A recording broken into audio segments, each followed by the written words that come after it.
2002년 월드컵이 한창이던 때 당시 여중생이었던 신효순, 신미선 양이 도로 갓길에서 미군 장갑차에 깔려 숨졌습니다. 그 일이 일어나고 오늘로 꼭 12년이 됐습니다. 12년 전 촛불 시위가 들불처럼 번졌고 소파, 즉 주한미군 주둔군 지휘협정을 개정해야 한다는 목소리가 높았지만 범죄를 저지른 주한미군을 한국에서 처벌하는 일은 12년이 지난 오늘도 매우 어려운 상황입니다. 미군 범죄를 어떻게 처리해야 하는지를 규정하는 소파 협정의 변천사를 장부경 PD가 정리합니다.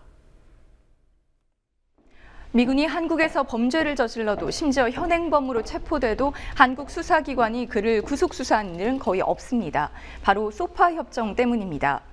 주둔군 지휘협정 소파는 미군이 한국 같은 해외 주둔지에서 누리는 법적인 지위를 규정하고 있습니다. 1966년 7월 박정희 정권 때 체결된 한미 소파 협정은 한국전쟁 때 대전에서 체결된 주한 미국 군대의 관할권에 관한 한미 협정, 이른바 대전협정을 대체한 것입니다. 체결 당시 소파에는 한국의 1차적 재판 관할권 포기 등 대전협정의 불평등한 내용이 그대로 담깁니다. 이후 50년 가까운 시간이 흐르는 동안에도 의미 있는 개정은 단 2차례에 불과했습니다.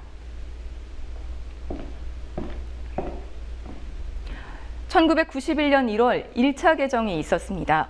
이때 형사재판권 자동 포기 조항 등 독소 조항을 담은 일종의 부속 문서가 폐기됐습니다. 그러나 본 협정에는 전혀 손대지 않아 불평등한 내용은 그대로 남았습니다. 대표적인 불평등한 내용은 미군 피의자에 대한 1차 관할권은 우리 측에 있지만 최종 재판이 끝날 때까지 미군 측이 요구하면 언제든 신병을 넘겨야 한다는 부분입니다. 수사권의 제한을 받을 수밖에 없습니다. 이후 1992년 윤금희 씨 살해 사건, 95년 충무로 지하철 난동 사건 등이 일어나면서 소파 개정 요구가 커졌고 한미양국은 1995년 11월 말부터 개정 협상을 벌였지만 7차 협상을 끝으로 결렬됐습니다. 2000년대 들어서도 미군 범죄는 끊이지 않았습니다.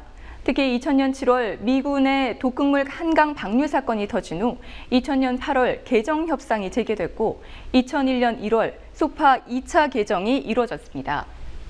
살인, 강간 등 12개 중요 범죄에 한해 미군 피의자의 신병 인도 권한이 다소 강화됐습니다. 좀 전에는 미군이 재판까지 해서 유죄 판결이 날 경우 넘겨받았지만 중요 범죄의 경우 기소 시점으로 앞당겼습니다. 기소 전 모든 사건의 수사권을 미군이 행사하는 불평등을 해소하지는 못했습니다. 결국 이런 상황에서 12년 전 오늘 2002년 6월 13일에 이른바 효순이 미선이 사건이 일어났습니다. 한국의 여중생을 미군 장갑차가 치어 숨지게 한 처참한 사건이었지만 한국 수사기관은 사고를 낸 미군 2명을 기소조차 하지 못했습니다. 미군은 이를 중대범죄가 아닌 공무수행 중 사고로 주장하며 미군들의 신병을 넘기지 않았습니다. 주한미군이 기소와 재판까지 진행하며 결국 그해 11월 무죄를 선고했습니다. 그 외에도 미군 범죄는 계속됩니다. 2003년 11월 오산시 미군 음주 뺑소니로 인한 주민 5명 사상 사건, 2011년 2월 동두천시 노부부 폭행 부인 강간 미수 사건, 2011년 9월 동두천시 여고생 강도 강간 사건, 2012년 7월 평택시 민간인 수갑 사건, 그리고 최근에는 2014년 5월 용인시 워터파크 여직원을 성추행한 사건까지 일어나게 됐습니다.